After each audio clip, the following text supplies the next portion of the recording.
क्या पवित्र बाइबल की घटनाओं में और उन घटनाओं को जीना चाहते हैं? क्या आप स्वर्ग जाना चाहते हैं? क्या आप स्वर्ग में जीना चाहते हैं? क्या आप इस धरती पर ही स्वर्ग का अनुभव करना चाहते हैं? कितना आप पसंद करेंगे इन दोनों घटनाओं में या इन दोनों जगहों पे जीने का? और इसके लिए कीमत चुकाना भी पड़ेगा। क्या आप तैयार हैं? लेकिन शायद आप मुझसे पूछ रहे होंगे ये कैसे संभव है, क्योंकि पवित्र बाइबल में जिन घटनाओं का वर्णन है ये तो हजारों हजारों साल हो चुके हैं, उनमें हम कैसे जी सकते हैं? और दूसरी बात, हम अभी मरे ही नहीं हैं। शायद मरने के बाद में भी हमें पता नहीं कि आप और मैं स्वर्ग जा पाएंगे कि नहीं। हम इस पृथ्वी पर ही उन भूतकाल की घटनाओं में और इस भविष्य की घटनाओं में हम कैसे जी सकते हैं? ये कैसे संभव है? जी हां, यह संभव है, बिल्कुल संभव है। आपके लिए और मेरे लिए अपनी ओर से करना असंभव है, लेकिन ईश्वर इसको संभव कराते हैं। और मैं बताऊंगा एक कैसे। इसलिए पूरा एपिसोड, पूरे वीडियो देखिए, पूर्ण रूप से मनन करिए, आराम से देखिएगा। यदि आपके पास कोई डायरी या कुछ आप रखे हैं धर्म शिक्षा की बातों को लिखने का, आप डायरी ले लीजिएगा। और प्रारंभ करने के पहले मैं आपसे एक रहस्य बताना चाहूंगा। वो है, यदि आप एक कैथोलिक हैं, आप इन भूतकाल की घटनाओं में और इस भविष्य की जो घटना या जगह हम कह सकते हैं उनमें आप जीते आ रहे हैं। मैं आपके सामने एक घटना रखना चाहूंगा, फिर मैं इस रहस्य के बारे में बताऊंगा। वो घटना यह है, एक बार कुछ बच्चे एक स्टेडियम में प्रैक्टिस कर रहे थे क्रिकेट खेलने की, और उनके बीच में एक बुजुर्ग व्यक्ति आ जाता है और कहता है कि मुझे भी थोड़ा सा खेलने दो। बच्चे लोग बोलते हैं कि दादाजी आप नहीं खेल पाएंगे, आपके ऊपर गेंद लग जाएगी तो आप घायल हो जाएंगे। तो बुजुर्ग बोलते हैं नहीं बेटा, मैं भी खेलना चाहूंगा, मुझे बैटिंग करने दो। तो वो बच्चे लोग बोलते हैं चलिए आप। तो वो जाते हैं, बच्चे लोग बॉलिंग करने लगते हैं। वे ठीक से बैटिंग नहीं कर पा रहे हैं, बैट ठीक से पकड़ नहीं पा रहे हैं। बच्चे लोग हंस रहे हैं, फिर बोल रहे हैं दादाजी छोड़िए ना, आप जाइए। और कुछ समय बाद वो जोरदार मारने लगते हैं, और उसके बाद में वो जो अलग रूप का धारण किए रहते हैं वो सब पूरा अपना हेयर स्टाइल सब निकाल के फेंक देते हैं और वास्तविक रूप उनके सामने रखते हैं। आपको मालूम है वो कौन थे? यूसुफ पठान, जो हमारे भारत के क्रिकेट टीम के एक खिलाड़ी थे, अब रिटायर हो चुके। यही होता है जब कभी हम पवित्र यूकरिस्तीय बलिदान में सहभागी होते हैं। शायद जब हम मरकर स्वर्ग पहुंचेंगे, ईश्वर की कृपा से जरूर, वहां हम जो घटनाओं में हर रविवार सहभागी होते आए हैं वही वहां स्वर्ग में भी होता जा रहा है, और उन्हीं में हम सहभागी हों। प्रकाशना ग्रंथ पुस्तक लेकर पढ़िए, पूर्ण रूप से इसी का पूरा चित्रण है, वहां पूरा वर्णन किया गया। और जब वो जो घटना, जो उदाहरण में अभी सामने रखा, जब वो बच्चे उनको पहचान लिए, उनकी खुशी की कोई सीमा नहीं रही। इतने एक महान खिलाड़ी उनके साथ में खेले, उनसे मिलने आए। यही आज की इस एपिसोड को, इस वीडियो को देखने के बाद आपको और मुझे होना चाहिए। अगली बार जब कभी हम पवित्र यूकरिस्तीय बलिदान में सहभागी हो, यह अनुभव आपको और मुझे होना चाहिए। इसके लिए हम प्रार्थना, विशेष रूप से मां मरियम से प्रार्थना करते हुए हम उनका नाम लेकर प्रारंभ करते हैं। प्रणाम मरिया, कृपा पूर्ण, प्रभु तेरे साथ है, धन्य तू स्त्रियों में और धन्य है तेरे गर्भ का फल यीशु। हे संत मरिया, ईश्वर की मां, प्रार्थना कर हम पापियों के लिए, अब और हमारे मरने के समय, आमीन। यदि आप हमारे चैनल में पहली बार आए हैं या कुछ ही दिन हुआ है और हमारे चैनल के पवित्र यूकरिस्त पर जो वीडियोस बनाए गए हैं उनको नहीं देखे हैं, आप जरूर देखिएगा, बहुत कुछ सीखेंगे। क्योंकि हम पवित्र यूकरिस्त के जो एक एक भाग है, एक एक अंश हैं, उन पर हम मनन चिंतन करते आए हैं। जरूर, हम पूरा नहीं किए हैं, उसको आगे भी हम करते रहेंगे। उनके कुछ लिंक्स हम डिस्क्रिप्शन में दे रहे हैं, आप जरूर उनको देखिएगा। साथ ही एक विशेष मूवी है, छोटी सी एक मूवी, हम भी उसकी व्याख्या की है हमारे चैनल में, उसका भी लिंक है, और उसका ओरिजिनल आप जरूर देखिएगा। वो वीडियो है द वेल रिमूव, बहुत सुंदर सी वीडियो, जरूर देखिए। तो आइए हम प्रारंभ करते हैं। कैसे हम कह सकते हैं कि पवित्र मिस्सा बलिदान संपूर्ण बाइबल है और स्वर्गीय घटना। अन्य शब्दों में यदि हम कहें तो यहां भूतकाल, भविष्य और वर्तमान एक हो जाते हैं। कब? पवित्र यूक्रिस्तीय बलिदान के समय, पवित्र मिस्सा बलिदान के समय। इसके बारे में भी हम इसके पहले मनन किए, उसका भी लिंक हम डिस्क्रिप्शन में दे रहे हैं, आप जरूर उसको भी देखिएगा। इन सभी बातों को जब हम समझेंगे तब आज मैं जो बता रहा हूं आपको, आप शायद इसको गहरे रूप से समझने की कोशिश करेंगे। जैसे हम जानते हैं पवित्र यूक्रिस्तीय बलिदान में दो मुख्य भाग हैं और उनके साथ साथ एक तैयारी और एक समापन। तो कुल मिला के हम 4 भागों में बांट सकते हैं। वास्तव में 2 भाग हैं, फिर भी हम समझने के लिए 4 भागों में इसको बांटते हैं। पहला है प्रारंभिक विधियां, दूसरा है शब्द समारोह, तीसरा है यूक्रिस्तीय समारोह और आखिरी है समापन समारोह। वास्तव में इनके बीच में और भी कुछ आते हैं समारोह, जैसे समापन समारोह के पहले कम्युनियन विधि और बीच में और भी कुछ बातें आते हैं। हम उसमें ज्यादा विस्तार में अभी नहीं जाएंगे, क्योंकि जैसे हम पवित्र यूक्रिस्तीय बलिदान के एक एक अंश पर हम मनन चिंतन करते आ रहे हैं, उस समय हम उसमें विस्तार रूप से जाएंगे। आइए हम शुरू करते हैं। प्रारंभिक विधि में हम देखते हैं कि पवित्र यूक्रिस्तीय बलिदान और अन्य प्रार्थनाओं को भी हम हर कैथोलिक, हर प्रार्थना, हर कार्य, हम एक बहुत ही विशेष, सबसे छोटी सी प्रार्थना और शायद सबसे शक्तिशाली प्रार्थना से हम प्रारंभ करते हैं। वो कौन सा है? क्रूस का चिन्ह। हम जानते हैं क्रूस के चिन्ह से हम पवित्र यूक्रिस्तीय बलिदान की प्रारंभ करते हैं। वो कहां लिखा हुआ है पवित्र बाइबल में? संत मत्ती रचित सुसमाचार अध्याय 28 पद संख्या 19। यीशु कहते हैं, तुम लोग जाकर सब राष्ट्रों को शिष्य बनाओ और उन्हें पिता, पुत्र और पवित्र आत्मा के नाम पर बपतिस्मा दो। और हम इस विषय पर, क्रूस के चिन्ह पर हम बहुत सारे वीडियोस बनाए हैं और जो प्रार्थना हम करते हैं क्रूस के चिन्ह का, इस पर हम विशेष 2 वीडियोस बनाए हैं।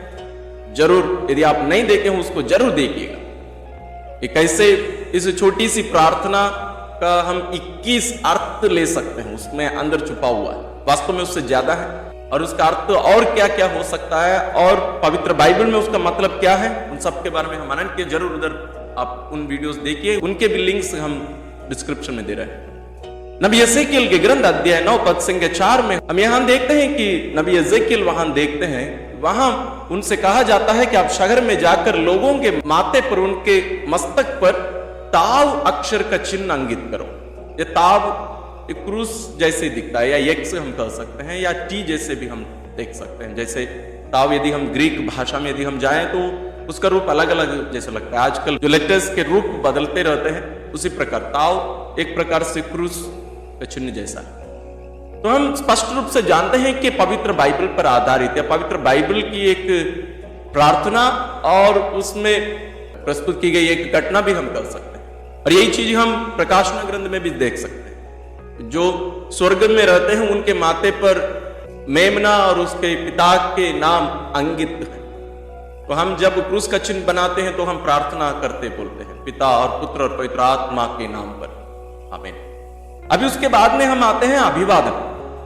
अभिवादन में हम सुनते हैं, हमारे प्रभु यीशु क्रिस्त की कृपा, ईश्वर का प्रेम और पवित्र आत्मा का साहचर्य आप सबको प्राप्त हो। यह हम जानते हैं पवित्र बाइबल पर आधारित। इसको हम पढ़ सकते हैं कुरिन्थियों के नाम संत पौलुस का दूसरा पत्र अध्याय 13 पद संख्या 14।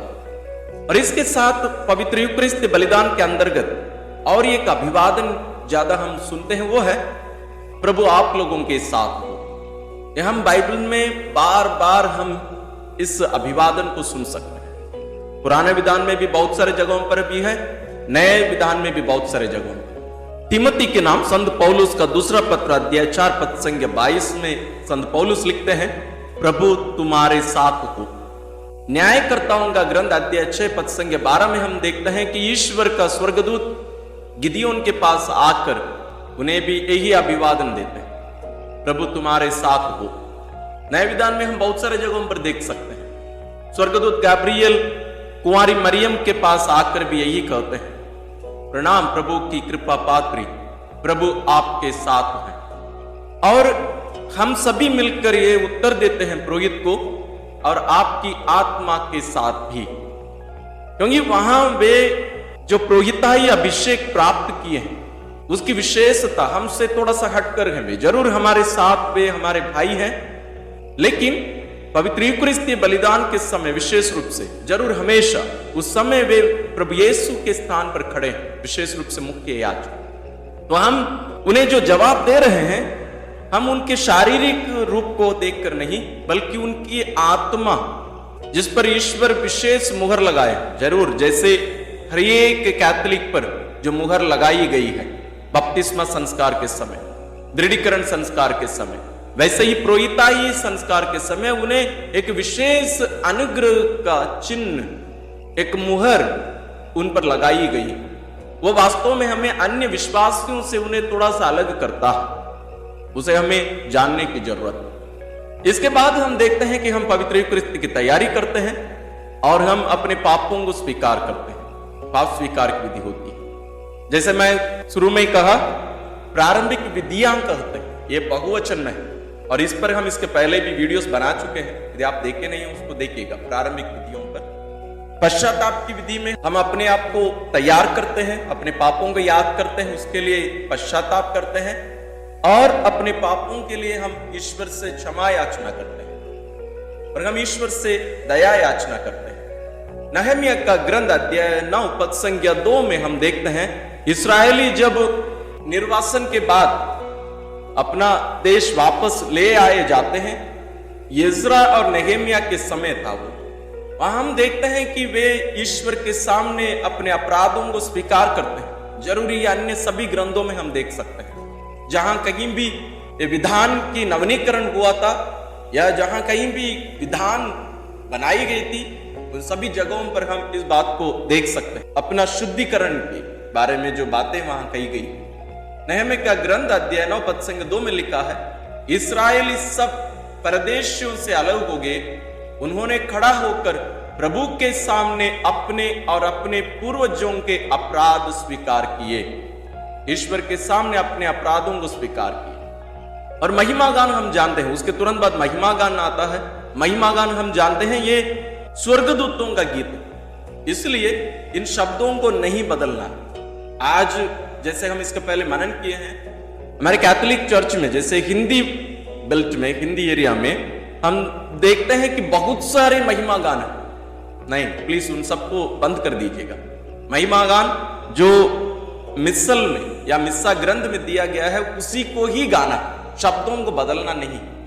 और इसके पहले हम देखे हैं कि उन शब्दों को तोड़ मरोड़ कर हम अपनी इच्छा के अनुसार बदले हैं, अपने ट्यून के लिए, म्यूजिक के लिए। नहीं, वो हमें नहीं करना चाहिए। हमें उन शब्दों के हिसाब से अपना म्यूजिक बनाने की जरूरत है, उस पर थोड़ा सा ध्यान दीजिएगा।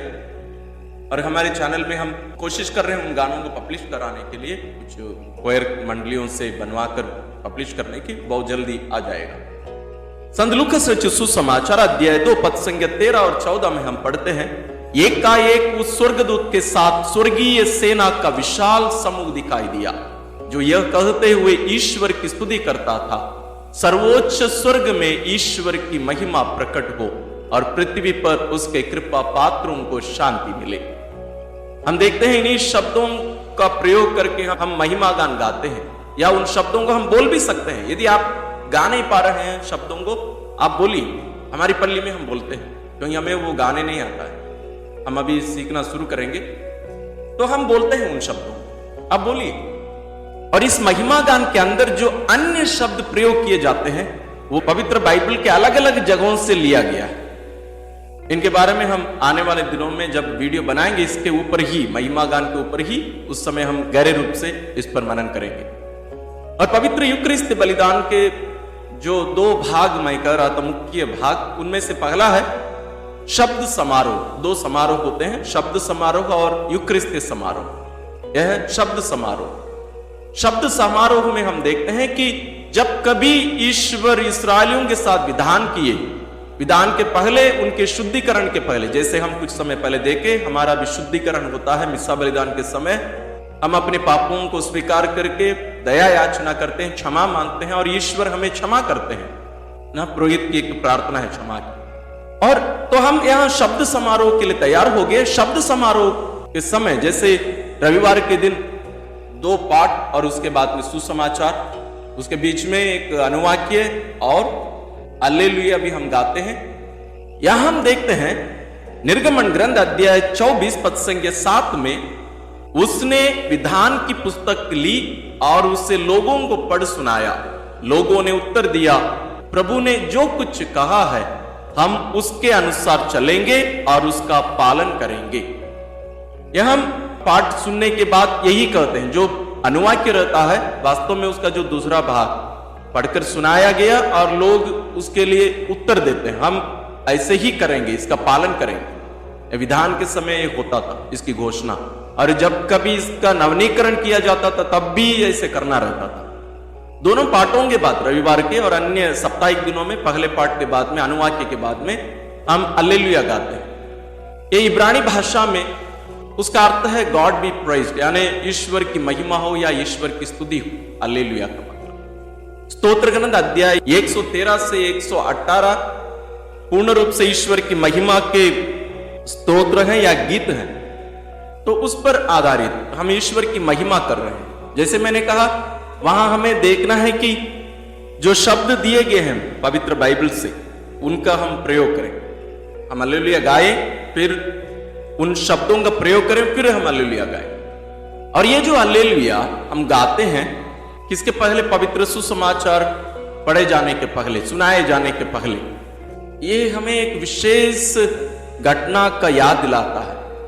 वो है स्वर्ग में जो इस मेमने का विवाद है, इसको हम प्रकाशना ग्रंथ में पढ़ सकते हैं। वहां ये उसकी तैयारी एक प्रकार से हम सब खड़े हो जाते हैं ईश्वर की सुनने के लिए। जैसे हम नहम्याह के ग्रंथ में ही, जैसे थोड़ी देर पहले हम देखे अध्याय 8 पद संख्या 4 से 8 में हम देखते हैं शास्त्री इज़रा विशेष रूप से तैयार किए हुए लकड़ी के मंच पर खड़े हो जाते हैं, और उनके दाएं बाएं लोग और भी रहते हैं जो इन पाठों की व्याख्या करने वाले थे। और जैसे ही वे खड़े हो जाते हैं, लोग भी खड़े हो जाते हैं। वही हम सुसमाचार के पहले करते हैं। हालेलुया गाते गाते हम सभी खड़े होकर प्रभु की सुनने के लिए अपने आप को तैयार करते हैं। और इसके बाद में हम देखते हैं प्रवचन दिया जाता है, मतलब इन पाठों पर आधारित व्याख्या दी जाती है। उसको भी हम नहम्याह का ग्रंथ अध्याय 8 पद संख्या 7 और 8 में हम देख सकते हैं। इन लेवियों ने लोगों को संहिता का अर्थ समझाया और वे खड़े होकर सुनते रहे। उन्होंने ईश्वर की संहिता का ग्रंथ पढ़कर सुनाया, इसका अनुवाद किया और इसका अर्थ समझाया, जिससे लोग पाठ समझ सकें। क्योंकि उस समय पुराना विधान जो आज हमारे हाथ में है, ये सभी पुस्तकें पहले केवल इब्रानी भाषा में थे। जरूर ये इस रूप में पहले नहीं थे, लेकिन जो मूल भाषा है वो इब्रानी भाषा है। और इसमें एक विशेष बात मैं जोड़ देना चाहूंगा। सुसमाचार के पहले आप लोग ध्यान दिए होंगे, जो पुरोहित फादर सुसमाचार की घोषणा करने जाते हैं, उसके पहले वे सिर झुकाकर कुछ प्रार्थना करते हैं। उन शब्दों को थोड़ा सा हमें सुनने की जरूरत है। हे सर्वशक्तिमान ईश्वर, मेरे हृदय और मेरे होठों को शुद्ध कर दे, ताकि मैं योग्य रीति से तेरा पवित्र सुसमाचार घोषित कर सकूं। ये कौन सी घटना को याद दिलाता है? हम देखते हैं नबी यशायाह का ग्रंथ अध्याय 6 पद संख्या 6 और 7 में हम देखते हैं ईश्वर उन्हें दर्शन देते हैं। या नबी यशायाह स्वर्ग का दर्शन पाते हैं, वहां ये चिल्लाने लगते हैं, रोते हैं, कहते हैं कि मैं अशुद्ध होठ वाला। तब एक सराफिम उड़कर मेरे पास आया, उसके हाथ में एक अंगार था जिसे उसने चिमटे से वेदी पर से ले लिया था। उससे मेरा मुंह छूकर उसने कहा, देखिए अंगार ने आपके होठों का स्पर्श किया है, आपका पाप दूर हो गया और आपका अधर्म मिट गया है। देखिए, हम जो बातें बाइबल में पढ़ते हैं वो सब यहाँ साकार होते हैं, या यहाँ हमारी आंखों के सामने होते हुए हम देख सकते हैं उन घटनाओं। इसके बाद में हम जाते हैं पवित्र यूकरिस्तीय बलिदान के दूसरे मुख्य भाग, वह है यूकरिस्तीय समारोह। इस समारोह में हम देखते हैं चढ़ावा रहता है। चढ़ावा हम जानते हैं दशमांश देना है। चढ़ावा का जो जुलूस भी होता है, मिस्सा बलिदान के समय, उसमें भी इसलिए हम देख सकते हैं ना, ये पुराने विधान में ये सब घटनाएं घटित हुई हैं, या ये ईश्वर की आज्ञा है, आदेश है। और उसके बाद हम देखते हैं जो मुख्य याजक हैं वो रोटी और दाखरस की तैयारी करते हैं, या अन्य लोग भी मदद करते हैं, अन्य पुरोहित या उपयाजक भी रोटी और दाखरस की तैयारी करते हैं वेदी पर। ये हमें कहां देखने को मिलता है रोटी और दाखरस? वास्तव में पुराने विधान में सबसे प्रथम एक पुरोहित वहां दिखाई देते हैं, अचानक आते हैं वो और गायब हो जाते हैं, ना उनकी शुरुआत है ना अंत है। वो है राजा मेल्कीसेदेक। उत्पत्ति ग्रंथ अध्याय 14 पद संख्या 18 और 19 में हम पढ़ सकते हैं, सालेम का राजा मेल्कीसेदेक रोटी और अंगूरी ले आया। वह सर्वोच्च का याजक था। उसने उसे यह कहते हुए आशीर्वाद दिया, स्वर्ग और पृथ्वी का सृष्टिकर्ता सर्वोच्च ईश्वर अब्राम को आशीर्वाद प्रदान करे।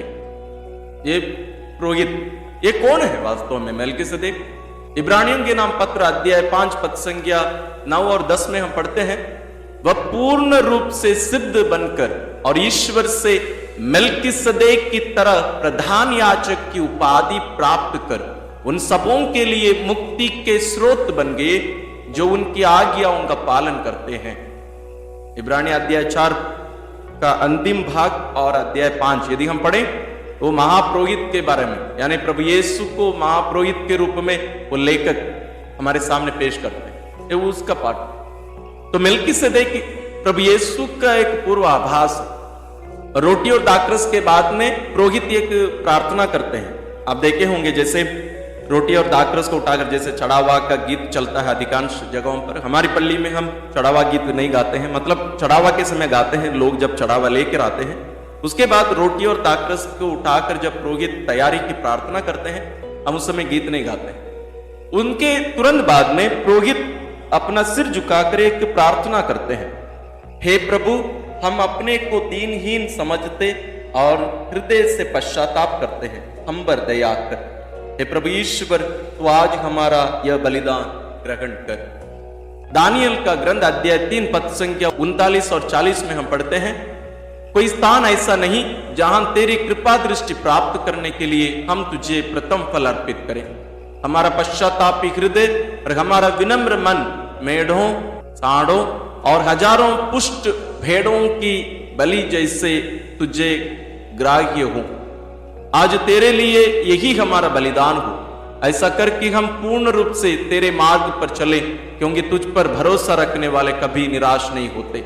यहां हमें बताया जा रहा है कि पश्चातापी हृदय और नम्र मन, ये जो मुख्य याजक होते हैं, इस बात को वहां प्रकट करते हैं। और उसके बाद में वे हाथ धोते समय भी प्रार्थना करते हैं। वास्तव में ये सब प्रार्थनाएं बहुत सुंदर होती हैं, लेकिन बहुत धीमी आवाज में बोली जाती हैं तो हमें सुनाई नहीं देते हैं। वो इन शब्दों से प्रार्थना करते हैं पुरोहित, हे प्रभु, मेरा अपराध धो डाल और मुझ पापी को शुद्ध कर। निर्गमन ग्रंथ अध्याय 30 पद संख्या 18 और 19 में ईश्वर मूसा को आदेश दिए, प्रक्षालन के लिए कांसे की चिलमच्ची और उसके साथ कांसे की चौकी बनवाओ, उसे दर्शन कक्ष और वेदी के नीचे रखवाओ और उसमें जल भरवाओ। हारून और उसके पुत्र उसमें से पानी लेकर अपने हाथ पांव धोएंगे, कब? बलि चढ़ाने के लिए जाने के पहले। और इसके आगे की वचन यदि हम सुनेंगे बहुत डरावना।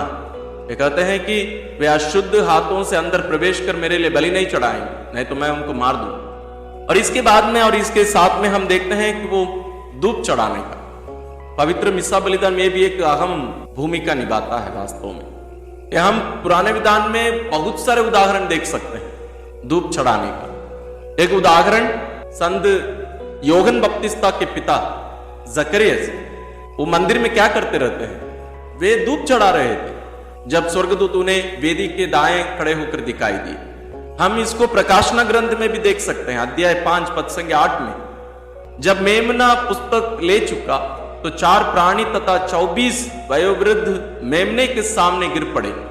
प्रत्येक वयोवृद्ध के हाथ में वीणा थी और धूप से भरे स्वर्ण पात्र भी। ये संतों की प्रार्थना है, ये उसकी प्रतीक है। उसके बाद अवतरणिका आती है। अवतरणिका जहां हम पुरोहित के अभिवादन सुनते हैं, हम प्रत्युत्तर देते हैं। उसके बाद में पुरोहित उस दिन की मिस्सा के जो अहम बिंदु हैं उसके बारे में जो लिखी गई हैं उसको वास्तव में ये पवित्र बाइबल पर पूर्ण रूप से आधारित है। एक एक अवतरणी का बहुत विशेष होता है। आने वाले दिनों में जब हम मनन करेंगे मैं इसको गहरे रूप से समझाऊंगा। इसके अंत में जब हम पवित्र पवित्र गाते हैं उसके पहले क्या कहा जाता है? इसलिए दूतों और महादूतों, सिंहासन और साम्राज्य, स्वर्गिक सेनाओं और शक्तियों के साथ मिलकर हम आनंद काल तक तेरा महिमा गान करते हैं। यानी ये जो गीत है ये हमारे गीत नहीं, ये स्वर्गदूतों के गीत है। अन्य कोई अवतरणिका में हमें ये पढ़ने को मिलेगा, उनके स्वर में स्वर मिलाकर हम भी गीत गाते हैं या हम महिमा गान करते हैं, उनके शब्दों में शब्द मिलाकर या उनके स्वर में स्वर मिलाकर। ये उनके गीत हैं, इसलिए ये ऐसा एक गीत है जिसके शब्दों को हम बदल नहीं सकते। नबी इसायास का ग्रंथ अध्याय 6 पद संख्या 3 में हम पढ़ते हैं, और ये एक दूसरे को पुकार कर कह रहे थे, पवित्र पवित्र पवित्र है विश्वमंडल का प्रभु, उसकी महिमा समस्त पृथ्वी में व्याप्त है। और नए विधान यानी प्रकाशना ग्रंथ में भी हम देख सकते हैं, अध्याय 4 पद संख्या 8, चारों प्राणियों के 6 पंख हैं, वे भीतर बाहर आंखों से भरे हुए हैं, और वे दिन रात निरंतर यह कहते रहते हैं, पवित्र पवित्र पवित्र सर्वशक्तिमान प्रभु ईश्वर, जो था, जो है और जो आने वाला है। इनके बाद जिन शब्दों का प्रयोग किया जाता है वो भी पवित्र बाइबल से है। और इस गीत के साथ हम एक विशेष जगह में प्रवेश करते हैं, वो है वो स्वर्ग। जरूर तब तक भी, लेकिन ये विशेष एक माहौल वहां देखने को मिलता है। जरूर यदि आप भक्ति भावना से पूरी जानकारी के साथ सहभागी होते हैं तो आपको जरूर इसका अनुभव होता होगा। और जो वीडियो मैंने कहा द वेल रिमूव्ड, उस मूवी में भी यदि आप देखेंगे तो इसको बहुत सुंदर रीति से उन लोग उसको बनाए, अब जरूर उनको देखिएगा। इसके बाद हम प्रभु यीशु के मुख से जो शब्द निकले थे पवित्र यूकरिस्त की स्थापना के समय, उन शब्दों को हम यहां भी सुनते हैं। लूकस रचित सुसमाचार अध्याय 22 पद संख्या 19 और 20 में लिखा है, उन्होंने रोटी ली और धन्यवाद की प्रार्थना पढ़ने के बाद उसे तोड़ा और यह कहते हुए शिष्यों को दिया, यह मेरा शरीर है जो तुम्हारे लिए दिया जा रहा है, यह मेरी स्मृति में किया करो। अन्य कोई भी जगह पर प्रभु यीशु ये नहीं कहते हैं मेरी स्मृति में करो, मेरी यादगारी में करो, यही एक जगह है। पद संख्या 20 में लिखा है, इसी तरह उन्होंने भोजन के बाद यह कहते हुए प्याला दिया, यह प्याला मेरे रक्त का नूतन विधान है, यह तुम्हारे लिए बहाया जा रहा है। यह नूतन विधान का रक्त है। हमें ये बातें समझ में नहीं आएगी, लेकिन पुराने विधान और यहूदी लोग इसको जब सुनते हैं तो बोलेंगे नहीं, ये तो ईश्वर के विरुद्ध पाप कर रहे हैं, क्योंकि ये जो शब्द हैं ये विधान के शब्द, विधान कोई समझौता नहीं होता है। विधान में हम ईश्वर की संतान बना दिए जाते हैं, वे हमारे पिता बनते हैं, और इस विधान के लिए रक्त वहां छिड़काया जाता था। निर्गमन ग्रंथ अध्याय 24 पद संख्या 7 और 8 में हम इसको पढ़ सकते हैं। उसने विधान की पुस्तक ली और उसे लोगों को पढ़ सुनाया। लोगों ने उत्तर दिया, प्रभु ने जो कुछ कहा है हम उसके अनुसार चलेंगे और उसका पालन करेंगे। यह पवित्र यूकरिस्त बलिदान का जो पहला भाग था, मतलब शब्द समारोह, ये वही। उसके बाद पद संख्या 8 में देखिए, इस पर मूसा ने रक्त ले लिया और उससे लोगों पर छिड़कते हुए कहा, यह उस विधान का रक्त है जिसे प्रभु ने उन सब आदेशों के माध्यम से तुम लोगों के लिए निर्धारित किया है। इस पूरे अध्याय को पढ़िए, आप पूर्ण रूप से समझेंगे। हम इस पर इसके पहले भी मनन किए हैं, आने वाले समय में भी विस्तार रूप से गहरे रूप से इसको समझने की कोशिश करेंगे। विधान का रक्त संत मत्ती रचित सुसमाचार अध्याय 26 पद संख्या 27 और 28 में हम पढ़ते हैं, तब उन्होंने प्याला लेकर धन्यवाद की प्रार्थना पढ़ी और यह कहते हुए उसे शिष्यों को दिया, तुम सब इसमें से पियो, क्योंकि यह मेरा रक्त है, विधान का रक्त, जो बहुतों की पाप क्षमा के लिए बहाया जा रहा है। यह विधान का रक्त है। हम उस विधान जब भी मनाते हैं, वास्तव में यह वर्तमान बना दिया जाता है। यहूदी धर्म में या यहूदी रीति रिवाज के अनुसार उन लोग जब भी ये पास्का का त्योहार मनाते थे और अन्य जो भी त्योहार उसकी स्मृति मनाते थे घटनाओं की, उनका अर्थ यही होता था, मतलब जो भूतकाल में घटना घटी थी वो वर्तमान बना दिया जाता है। और इसके अंत में जो गीत गाया जाता है इन्हीं प्रभु क्रिस्त के द्वारा, उसके अंत में हम आमीन कहकर जवाब देते हैं। बहुत सारे अन्य जगहों पर भी आते हैं, ये विशेष यदि गाया जाता है तो हम 3 बार गाते हैं हिंदी में विशेष रूप से। इसको हम पा सकते हैं प्रकाशना ग्रंथ अध्याय 5 पद संख्या 14 में। और इसके बाद आता है ये हमारे पिता प्रार्थना। हम जानते हैं पवित्र बाइबल में तीनों सुसमाचारों में हमें देखने को मिलते हैं। मत्ती अध्याय 6 पद संख्या 9 से 13। उसके बाद में पुरोहित शांति की प्रार्थना करते हैं, हम जानते हैं उसको हम पवित्र बाइबल में विशेष रूप से पढ़ सकते हैं। विशेष रूप से संत योहन्ना रचित सुसमाचार अध्याय 14 पद संख्या 27, ये प्रभु के दुखों के पहले और उनके पुनरुत्थान के बाद अध्याय 20 पद संख्या 19 में भी प्रभु यीशु यही कहते हैं, तुम्हें शांति मिले। और हम उसके बाद में गाते हैं या बोलते हैं, ईश्वर के मेमने तो संसार के पाप हर लेता है। कहीं कहीं लोग जो बोलते हैं जो नहीं बोलना चाहिए, यानी हे ईश्वर के मेमने जो संसार के पाप कर लेता है, नो, ऐसे नहीं बोलना चाहिए। हे ईश्वर के मेमने तू संसार के पाप कर लेता है। तो यह इसको हम पाते हैं योहन्ना रचित सुसमाचार अध्याय 1 पद संख्या 29 में, जहां संत यूहन्ना बपतिस्ता प्रभु यीशु का परिचय कराते अपने शिष्यों को। इसी बात को हम प्रकाशना ग्रंथ अध्याय 5 पद संख्या 6 में भी देख सकते हैं। और बार बार ये आता है, केवल एक बार नहीं। और पवित्र यूकरिस्त के समय हम देखते हैं उसके बाद पुरोहित प्रभु यीशु का शरीर और रक्त उठाकर हमें दिखाते हैं और कहते हैं, देखिए ईश्वर का मेमना। वास्तव में संत यूहन्ना बपतिस्ता भी उन्हीं शब्दों का प्रयोग करते हैं, लेकिन विशेष रूप से हम देखते हैं प्रकाशना ग्रंथ अध्याय 19 पद संख्या 9 में। और उसके प्रति उत्तर में हम क्या कहते हैं? हमारा प्रति उत्तर यह रहता है, हे प्रभु मैं इस योग्य नहीं हूं तो मेरे यहां आए, किंतु एक ही शब्द कह दे और मेरी आत्मा चंगी हो जाएगी। ये उस शतपति की प्रार्थना जिसको हम देख सकते हैं संत मत्ती रचित सुसमाचार अध्याय 8 पद संख्या 8 में। और उसके बाद में मिस्सा समाप्त होने के बाद हमारे विदा दिया जाता है या हमें भेज दिया जाता है, गो इन पीस, जाइए शांति ग्रहण करके जाइए। लूका अध्याय 7 पद संख्या 50। और हम जवाब देते हैं, ईश्वर को धन्यवाद। कुरिन्थियों के नाम संत पौलुस का दूसरा पत्र अध्याय 9 पद संख्या 15। और ये जो कम्युनियन विधि है, इसके बीच में मैं जोड़ना चाहूंगा उसको, उसमें हम देख सकते हैं कि हम प्रभु यीशु को ग्रहण करते हैं। ये कहां लिखा हुआ है? यूहन्ना रचित सुसमाचार अध्याय 6 पद संख्या 34 से लेकर 58 तक, 58 तक आप पढ़ के देखिए। पूर्ण रूप से प्रभु यीशु कहते हैं, जो मेरा मांस नहीं खाता और मेरा रक्त नहीं पीता है उसमें जीवन नहीं है। मेरे शरीर और रक्त को तुम्हें खाना और पीना है।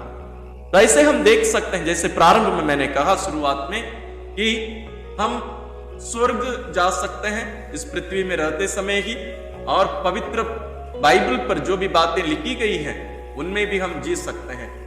उन बातों को अभी हम मनन किए, मैं विश्वास करता हूं आप इस बात को समझे होंगे। और समापन में मैं एक और बात जोड़ देना चाहूंगा, क्योंकि लोग हमसे कहते हैं, यानी गैर कैथोलिक, तुम लोग कैसे प्रभु यीशु को बार बार क्रूस पे मारते हो?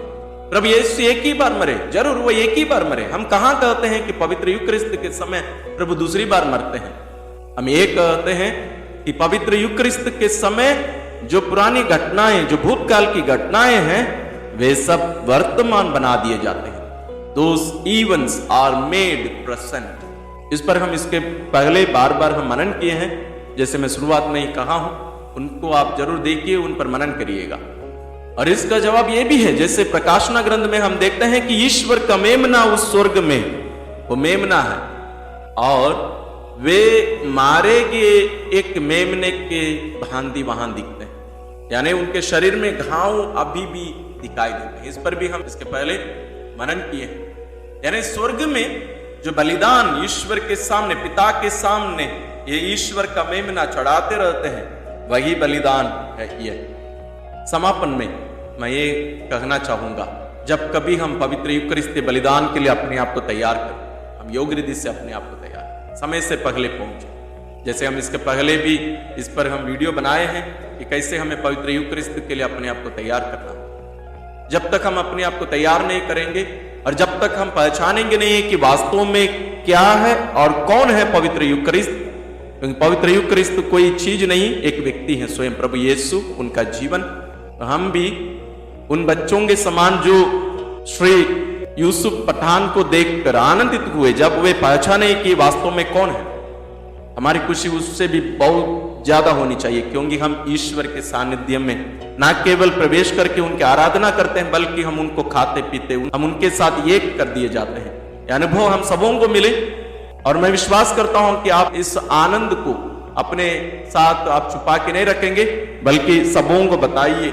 और मेरे चैनल में जो अन्य भी वीडियोस हैं जिसके बारे में, पवित्र यूकरिस्त के बारे में, कैथोलिक विश्वास के बारे में गहरे रूप से उस पर मनन करिए और हम अपने विश्वास को जिए और इस विश्वास को दूसरों को भी हम दें। ईश्वर आप सबों को विशेष अनुग्रह और आशीष प्रदान करे।